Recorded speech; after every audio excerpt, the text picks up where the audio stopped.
welcome everyone to Adolescent Psychology 261.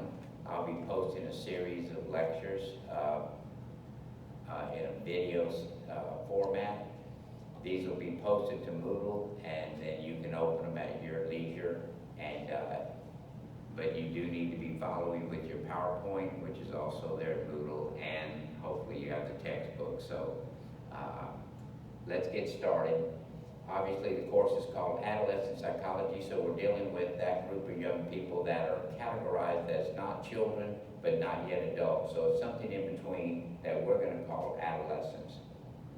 So a very simple definition would be a transition from childhood to adulthood. And before I go too much further, I do want to lay some foundation for you that I want you to be familiar with, and that's how people determine whether a young person is an adolescent. And so the three different ways they're going to look at this is biological, cognitive, and social. So very briefly, I think biological is pretty obvious. Some people are going to say when a young person experiences puberty and hormones begin to increase, the growth spurt, the sexual maturation, they're going to use that as the criteria for designating a young person as an adolescent and no longer a child. And so just keep that in mind. If you see things like genetics, hormones, puberty, that person is embracing a biological perspective. Pretty simple. Another perspective that a researcher may take, though, to distinguish an adolescent is cognitive development. And that would involve a growth in the maturity and their ability to reason at a higher level and thinking in ways that they previously could not. Hypothetical, deductive reasoning, abstract thinking, idealistic thinking, things that are not so concrete but rather a little more sophisticated in their cognitive abilities. And we'll be covering some of these in the second half of the chapter. And then finally, some people would approach adolescent, the onset, from a social perspective, and they would be looking at a transition of these young people going from elementary school into the middle school environment in which peers become much more influential in their lives, and they're more independent. They want a little more autonomy and more privilege from their parents, and so some people would look at it from that perspective. I think it's obvious that we have to think of all of these to some degree, but when I say some people take a biological, some take a cognitive, we're just saying predominantly that's the approach that they take, realizing that all of these are going to have a part of distinguishing a young person as an adolescent. Well, in reading the text, you should quickly find in the first page or two that the author believes that adolescence begins somewhere between the age of 10 and 13 years old. Well, the thing that's going on around that age typically, or on average, is puberty. So then, therefore, you should be able to reason that this author is embracing a biological perspective as far as how young people will be determined to be an adolescent. The 10 to 13-year-old being average onset. He goes on to say that adolescence is going to end somewhere approximately between 18 and 20 years. 22 years of age. That's more of a social perspective, meaning it just depends. And by that I mean, this author would say, you're going to continue to be some sort of adolescent until you are independent. So an 18-year-old might graduate from high school and go straight in the military, or go get a job, get their own place, and be totally self-sufficient. And this author would say they have transitioned over into early adulthood, while others may continue to live at home, go to college, and we'll be talking about this later, but they've not yet reached total self-sufficiency. So that has more to do with a social perspective. So as we move on, the author introduces chapter 1 with a walk through history going way back in time. And so I just want to be careful to explain that while I'm going to be using the term adolescence, and we'll be talking about Greek philosophers and French philosophers in the Middle Ages, the term adolescent didn't exist at that time. purposes, we'll use that term. So if I say Plato believed adolescence, well, he wasn't using the term adolescent, but we know he was talking about this group of young people that we have now defined as adolescents. So let's take a look at this, and just a little something may help you on the test as we go through history, how we got to this point with this group of young people being a developmental period. Just understand that each period in history has something key to it that should help you to pick up on which period of time we're talking about as far as testing. With Plato being a philosopher, he made an observation that he noticed that these young people who were a little older than this group of children, that they seemed capable of reasoning. And so reasoning is the ability to problem solve. And he said, since reasoning first appears in adolescence, we should begin to teach them at a higher level, the maths and the sciences and those things. So a more formal lectures type of setting, and they are able to understand it, whereas small children would still have a difficult time with that. So the key word here, anyway, you should have picked up on it, is the ability to reason, to problem solve, the deductive reasoning, and so on. Now, Aristotle was also a Greek philosopher who studied under Plato, and Aristotle agreed with Plato that, yeah, he noticed also that this ability to reason seemed to emerge at some point at what we're calling adolescence. But then you have to be careful. He adds another dimension to it, and he says the ability to choose, or you may see self-determination.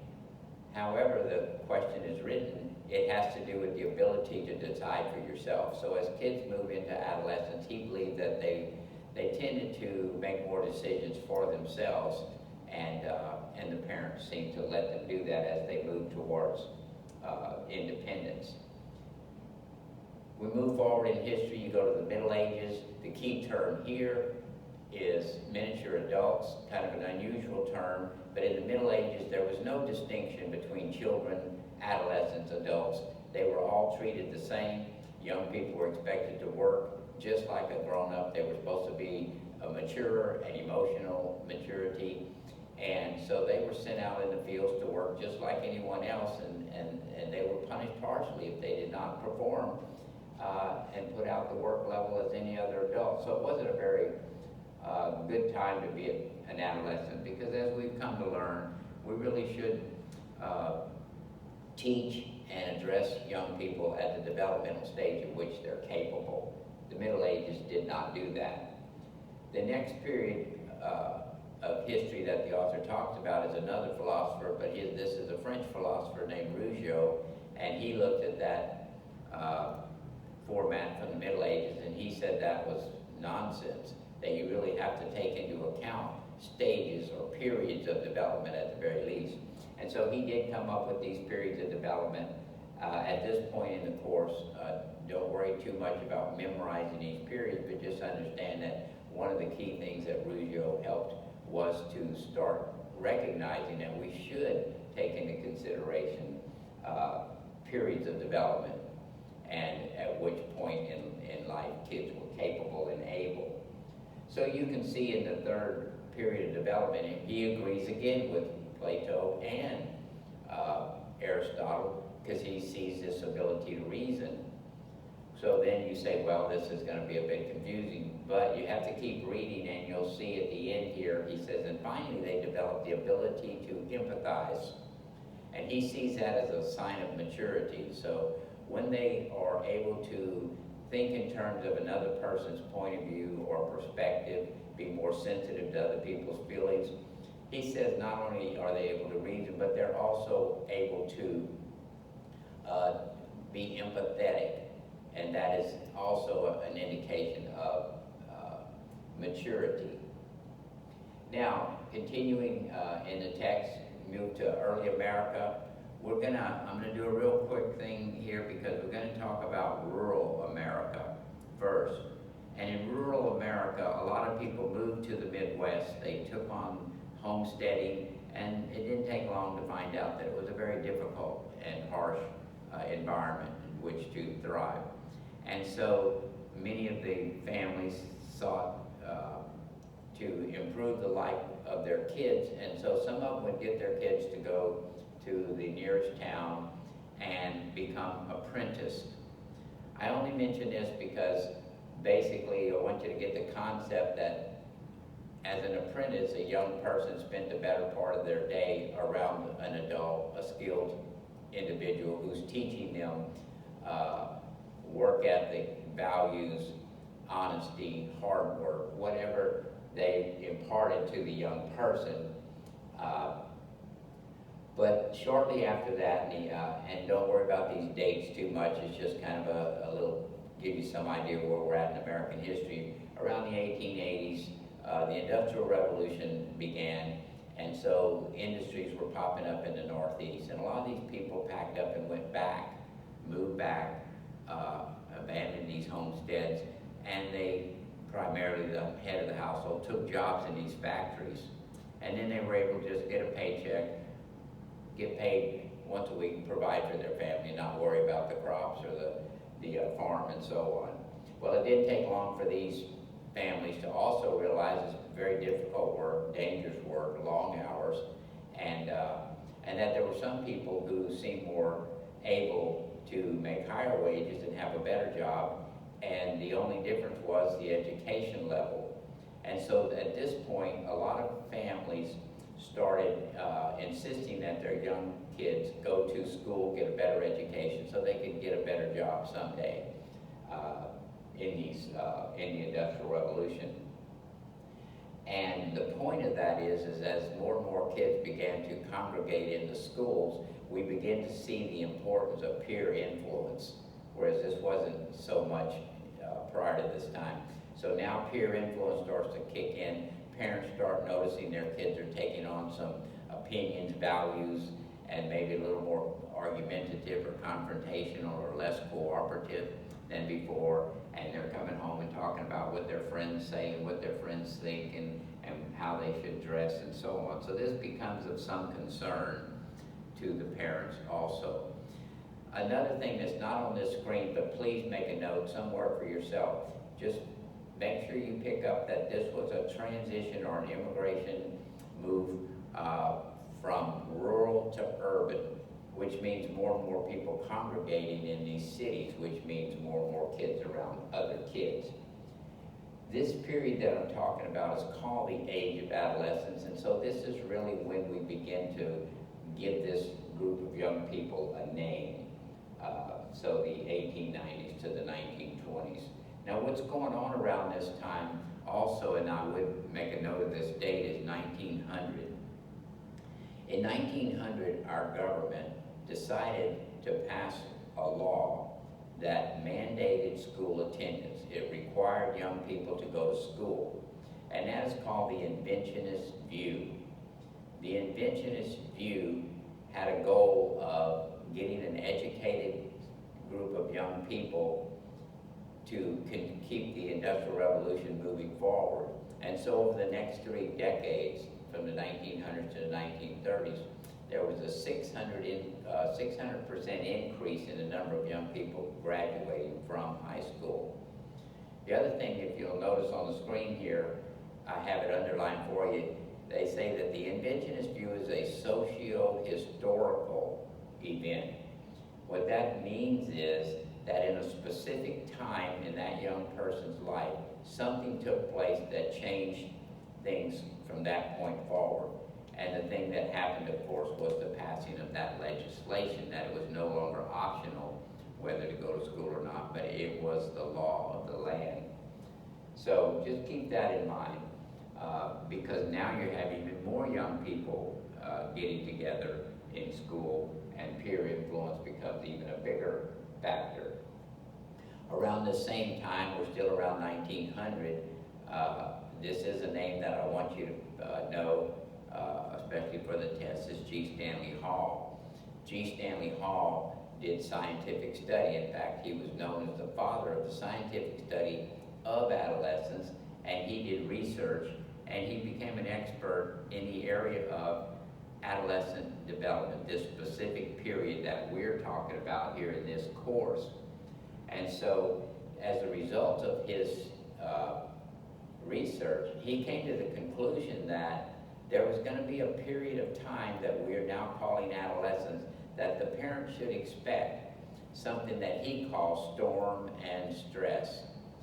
So make sure you also pick up on that term and associate it with G. Stanley Hall. And basically what he said was, you're not going to be able to escape this period, this storm and stress. It's going to happen, and the reason he said it's going to happen is because it's the result of the onset of puberty. Now, of course, that's a biological perspective, and everybody at some point in their life is going to experience puberty, and Hall is saying when that happens and these hormones start to increase at these high levels and these kids' bodies are changing and they're emotional, they have a lot of mood swings, that's going to be a difficult time for the parents, and it's inevitable. So keep that in mind. And of course he says once they're past puberty and the hormones level out, they move into what later on will become known as late adolescence and or emerging adult, that things will calm back down for them. But that you can expect it will be a difficult time. So just remember his name. Shortly after that, a young anthropologist named Margaret Mead studied Hall's work, and she vehemently disagreed with what he said. And basically she's saying kids are stressed out. It is storm and stress, but it's not because of puberty. She says it's more of a social phenomenon, socio-cultural, if you will. She says it's because of the stress that's put on these kids to make high grades, to graduate from school, to get a better job. In other words, the economic rat race that we're putting on, the pressure we're putting on them to achieve and excel, and that's why they're going through all of this. And so the only way you can challenge someone's theory, if it's going to be biological, according to Hall, and if it's going to be socio-cultural, according to Mead, she's got to go find some place in the world in which there's not an industrial revolution, therefore there's nothing causing any storm and stress, and yet they're going through puberty. So she came up with the idea to travel to the South Pacific, an island called Samoa.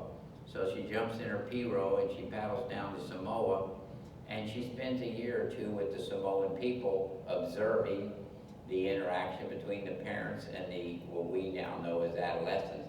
And she came back to America with the conclusion that there was no storm and stress, even though the kids went through puberty, because there was no industrial revolution, and that the kids just made a smooth transition from childhood through adolescence into adulthood without any abrupt storm and stress of 2 to 3 year period. Well, this got the interest of a lot of people, researchers who themselves went to Samoa and tried to see if they could replicate her findings.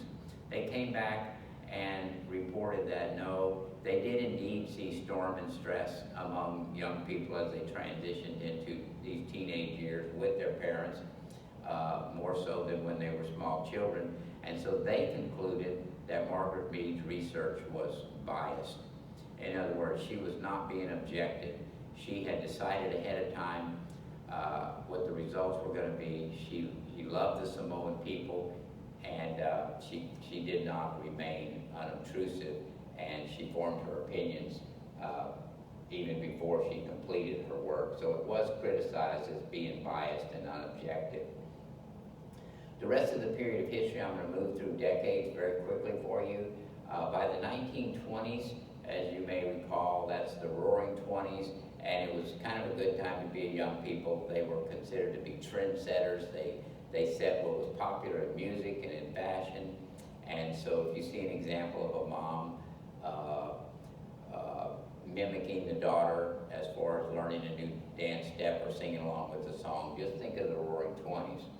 Shortly after the 20s, though, the Great Depression hit, and actually 1929, but we'll just use decades, 1930. And this was not a good time to be an adolescent or anything else, really, but for sure, adolescents, the party was over. They had to work hard to try to help out, do anything they could to help the family just stay together. So it was a time in which the fun ended and having to conform, be more passive, and work with their families increased. By the 1950s, you can recall that World War II ended around 1945, and there was a movement back to the United States, and the suburbs were starting to pop up. The GI Bill, young people going to college. But the good news about the 50s, it was called the silent generation, not because they were necessarily quiet kids, because they certainly had rock and roll and hot rods and so on. Think of Happy Days, the show Happy Days. But it was considered the silent generation when you look back in history compared to the 60s, which followed, which was everything but quiet. But just picture the show Happy Days with Richie Cunningham and the Fonz, and they had fun, and there wasn't a drug epidemic. They didn't have the violence and things that was going on in the following decade. By the 60s, there is no just one simple thing I can tell you here. There was so much going on in the 60s. The Vietnam War was raging, so there was a lot of political unrest, a lot of rioting, especially at the university level, and certainly in the high school level too, probably to some degree. There was a civil rights movement going on because they still had segregation, and so there was marching and turmoil over that. Then at the same time, we started seeing a huge increase of an epidemic of drugs flowing into our country, and finally just some social unrest in which young people just had a motto: if it feels good, do it, and just, go out and party and have a good time. And so this put together all of these different things, made the 60s pretty volatile. If there is one positive that came out of the 60s, and I don't mean some of the others didn't end up with positive results, but I'm just talking about there wasn't turmoil associated with it. The number of young people attending college did increase during that period, but it was mostly because that kept you out of the Army and it kept you from going to war in Vietnam. And then finally, I'll just wrap it up and say that the 70s to present day, they consider young people to be achievement-oriented, where they start thinking more about going to college, GPAs, scholarships, and things like that. And so it just, that was one thing that was really good. Continuing still in chapter 1 here, I want you to know the term stereotyping and be careful, because it's a very general term. But basically, if the answer on the test, if you're going to pick stereotyping, it's going to be because it's just a very general belief, our impressions of a group of people. So it could be about anyone. It could be based on socioeconomic status. It could be based on religion, ethnicity. There's no specific group. It's just they say that group over there is like this. And that's stereotyping. So we'll use that as a very broad term. But just under that in your book, if you're following in the book, you're going to see the name Joseph Adelson. And so as you see these names on the screen, you should be making notes of these people, because a lot of times the test questions are going to say according to, and in this case, when you see according to Adelson, you're going to be looking for a thing called the adolescent generalization gap. Now this is a type of stereotyping, but it specifically is only relates to teenagers, to adolescents. And so he calls it the adolescent generalization gap, not generation gap, but generalization, meaning we tend to generalize. We take a small group, usually a high-risk population, approximately 20% of our young people who are high school dropouts or incarcerated or doing something violent. We take that group and then we assign that generalization to the entire population of young people and say all teenagers now are less respectful or violent. And of course, that's not correct. It's an overstatement. And it's based on limited information, because usually if something bad happens in the news media, just inundates us with stories about some violent act at a school, and then we think all schools and all kids are in high risk at these schools. And so just make sure you keep that in mind. Generally speaking, kids overall are doing fine. And by that I mean the numbers show that about 80% of the adolescent population are going to negotiate their way through these years. They may have a little hiccup here and there, but generally speaking and overall, most kids are going to not end up in that high-risk category. So as we move forward in the chapter, this is one of those areas where I do want you to pay attention, whether it's by definition or example of the word context. Right now, will be sufficient with a simple definition of just the setting in which development occurs. So the context is the setting in which development occurs, so that's a social perspective. Remember, biological, cognitive, and social. So when we look at context, we're looking at where this kid is growing up. He may be growing up in an inner city, high crime neighborhood. That's certainly going to shape his view of the world, his value systems, and so on, compared to a kid living in the suburbs and out on a farm or something. And so that's basically the context in which this young person is developing. You can then take context and be more specific as you engage in research, because it's not just simply the setting, but you can look at the culture. And so you might want to study a Western culture compared to an Eastern culture and see if young people have different maturity levels, or even grade point averages, or rules to follow, or freedom, independence at younger ages compared to more control by the parents. So that is one way to study context, is through the culture. Another way is through ethnicity. So you could look at the setting in which one ethnic group raises their kids and wants them to continue to respect and honor their ethnic history, their language, and so on, where another group may want their kids to assimilate and fit in with wherever they find themselves.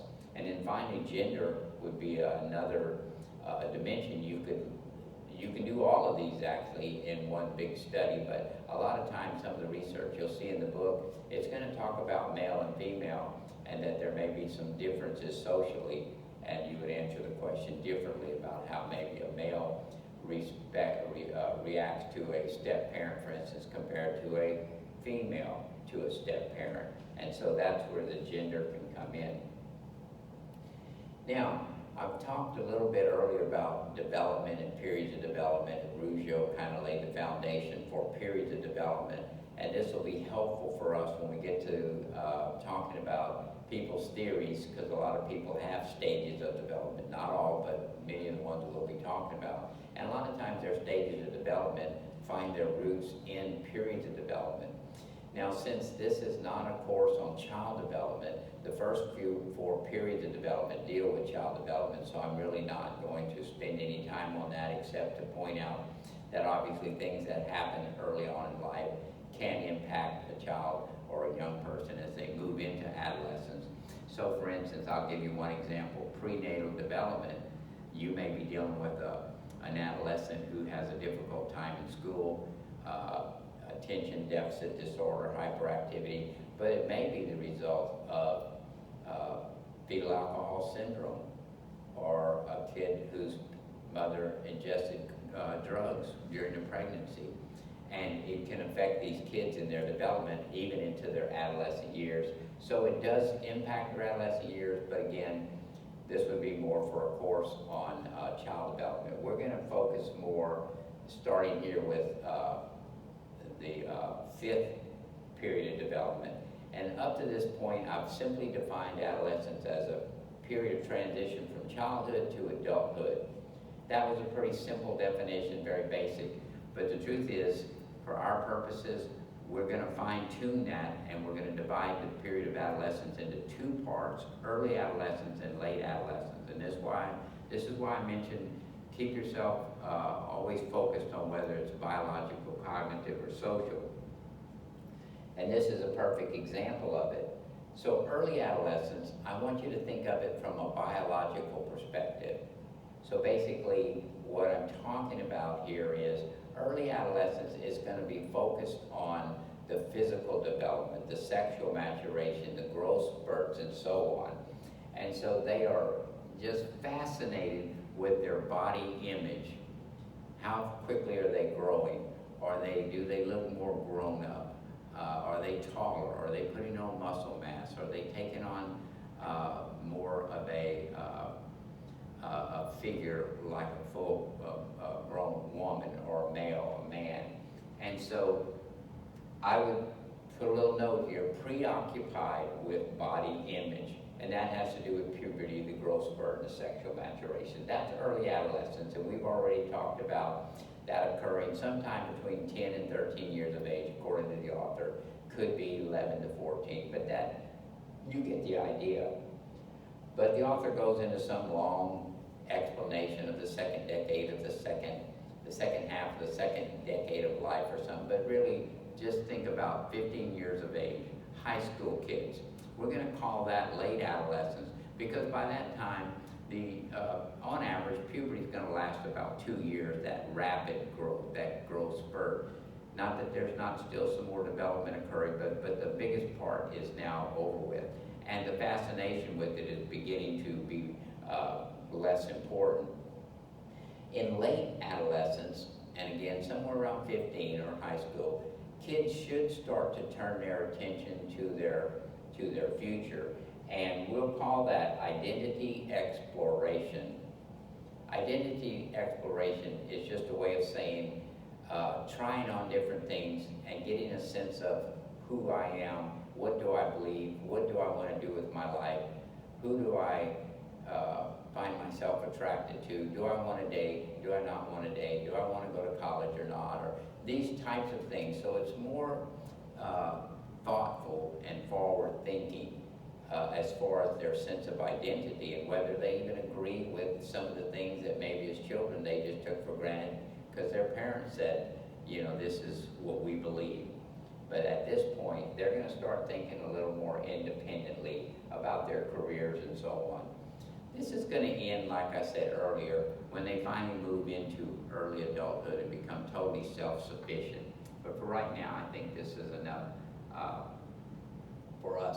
So the author says, okay, now you have enough information, you understand biological, cognitive, and social, you understand periods of development, and so on. And so his definition becomes a little more sophisticated. As you can see, it's a whole lot longer, but it's saying the same basic thing, that it's still a transition. It's a developmental period, which you now know what a developmental period is, of a transition between childhood and adulthood involving both or all three of the biological, cognitive, and social changes that occur throughout this time. Well, there's different opinions as to whether you're an adolescent one day and then you have a birthday or you get a job and all of a sudden you're an adult. So everybody has a different opinion. But the latest opinion generally acceptable because of the extended period of time young people are staying at home. They've added a stage in here that I want you to be aware of, and that's called emerging adults. This is a fairly new term. An emerging adult, simply put, is a transition from adolescence into adulthood. So the same way we wanted to say an adolescent doesn't want to be called a child, but they're not yet an adult. An emerging adult doesn't want to be called an adolescent, but they're not fully sufficient, self-sufficient, and so they are considered in our modern day to be an emerging adult. So the simplest way to remember this for these young people is that they are still reliant on someone, usually family. They're still living at home while they're going to college. They may be living at college or have their own apartment, but the parents are still assisting. They're still helping with tuition, with their car note or their insurance. And that's called an emerging adult because they have not yet crossed over into that totally self-sufficient time. Now the other one that's closest to what we're talking about is then of course early adulthood, and that would be probably sometime in their 20s, and hopefully by this point totally self-sufficient, have their jobs, or at least moving into their careers, but not yet fully established. And then, of course, we can get into the other developmental periods, which is not specifically what this course is about. There's some other terminology that I want you to be aware of when we talk about development. Basically, development is a transition from conception throughout the life cycle. So it begins at conception and continues throughout the life cycle, and there's different developmental periods: prenatal, infancy, early childhood, late childhood, and so on, all the way through late adulthood. But in each one of those periods, there's something called maturation that occurs, and maturation is simply the orderly sequence in which that person experiences their development within that period. So for instance, infancy, we'll just use that example. It's pretty easy because we don't expect a newborn to be standing and walking around. We just expect them to lay there. But eventually we expect that they can hold their head up. Then eventually they can sit up, then they can stand up, then they can take a step, and then they can walk, and then they can run. That's a maturation process. Now for our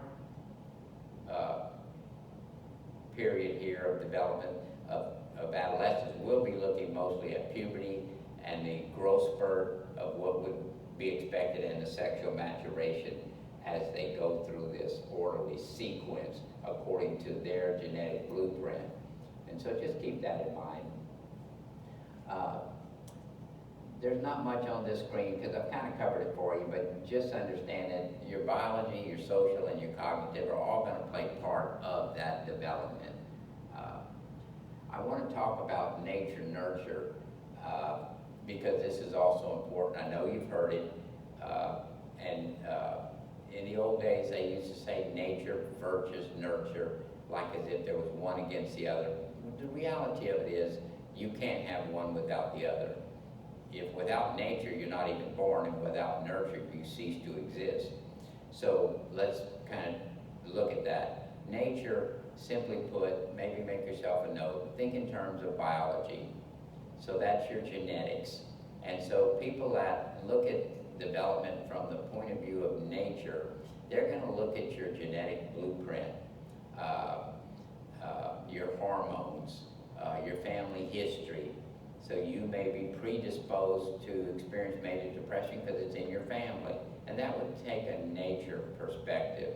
Nurture, on the other hand, has to do with socio-cultural, or the things you experience in life, and these people look at it more that you are the result of the experiences that you have as you go through life, whether it's in family, friends, your neighborhood, all of these things. So that would be nurture, and that's more of a social point of view.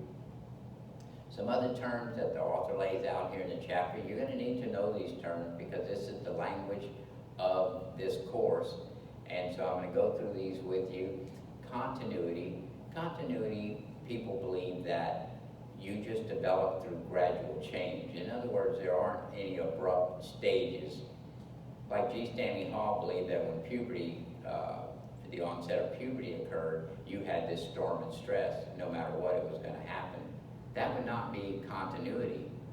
Margaret Mead, on the other hand, believed that children just hung out with the grown-ups, then they were able to do more stuff, then they became a little older, they took on more responsibility, then one day they were adults, and there was no particular stage, they just transitioned as they developed, and that would be continuity. So there's just no abrupt changes. So the best way to remember it is if someone has stages of development, like stage 1, stage 2, stage 3, like Freud and Erickson and Piaget and some of these other people we'll be talking about, that would not be continuity. The other term associated with continuity is something called quantitative change. So quantitative just means more of the same.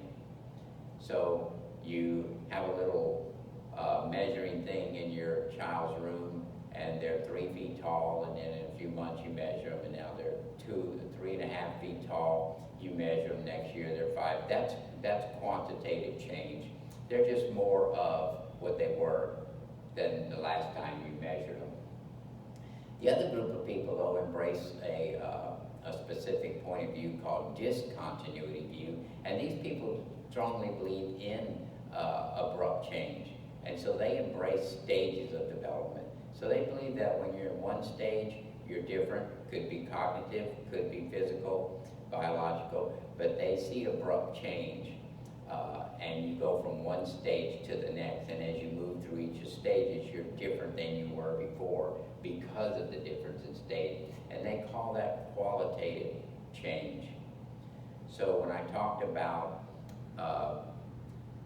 Plato thinking that children don't think in terms of higher reasoning skills, but at some point they became capable of that, that would have been qualitative change.